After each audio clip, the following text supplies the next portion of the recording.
Let's do some release recaps. Since we already started talking about it, let's maybe do in reverse order. I want to just quickly talk about Snow Froze Squiggles that were minted. So this was on Vertical Crypto Art. You touched on it, Jared.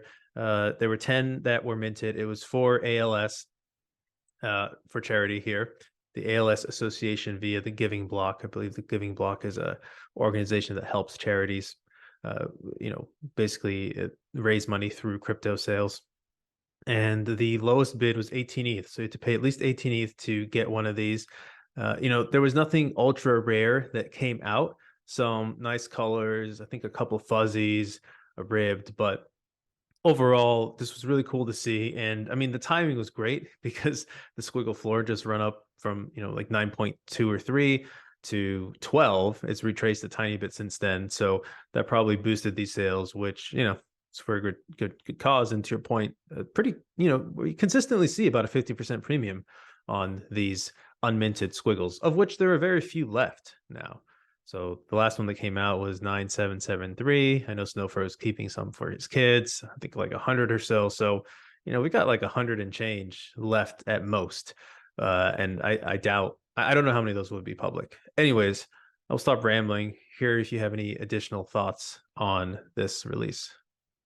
It's always just fun to see stuff coming out of the minter, honestly. I really do enjoy seeing them, and it was for a great cause. And I think there was a few people. I think the gentleman who had the top two spots, had sold a hyper, regretted it, and was able to dip his toe back in.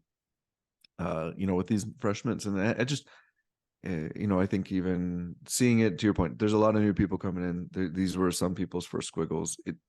Minting it. I mean, personally, I had the opportunity to mint one at not at NFT NYC this year, but the previous year for the VOM thing, and it'll be the second to last squiggle I ever get rid of because it's just there's an emotional connection to it. I think with the significance of the Chromie squiggle, it's a fun place to be at right now, and you know I don't know. It's fun. It's still that gambler's premium is there, man. I really had the intent to buy one for the fund, but it just got a little bit out of whack for me.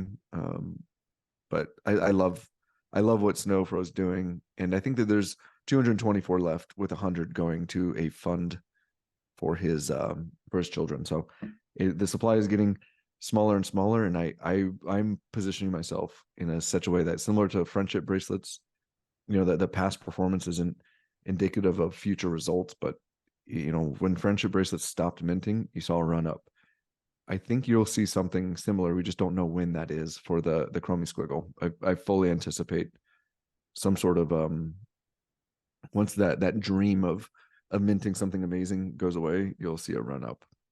It's a great point. I hadn't thought about that. I like that. I like that.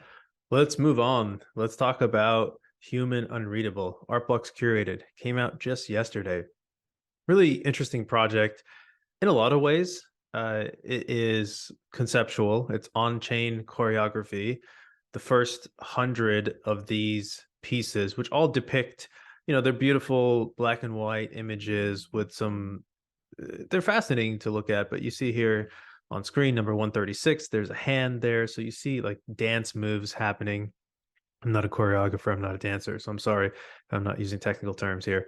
But the first 100 of these by token ID will be actually performed at a museum at some point somewhere. And there was, this collection to me was interesting in a number of ways. First of all, it minted out at 0.88 ETH, which is pretty high for recent times. Of course, on the heels of a bunch of liquidity, so likely some flippers. 21% listed. Clearly, they're not all done listing, and the floor price really ran up here, which is also interesting to see. I personally think it retraces a little bit given how fast it's run up. But the other thing that I thought was interesting was the amount of marketing, for lack of a better term, Art Blocks did for this one, which they don't normally do as much. It seems like they're really advocating. Snowfurl was on a Twitter Spaces, and I don't know if that's because there was something about this collection or because the string of recent conceptual curated projects has been met with resistance, and perhaps they felt the need to explain it more. But That's my take on it. Would love any and all thoughts that you have, Jared.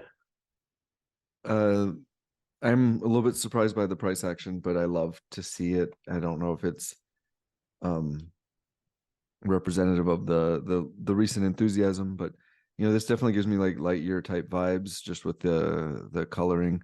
But it's good to see. I'm good to see the price action coming in. You saw Pranksy come in and sweep a bunch this morning. Overall, I think it's very positive for the space. It's very positive for Artblocks. So in that vein, I'm happy for the successful launch of it, and it was good to see something mint out with such enthusiasm at a higher than resting price in the Dutch auction. So very happy with it. Likewise. Thanks for watching Collector's Corner Shorts. Check out the full video on our YouTube channel shown here.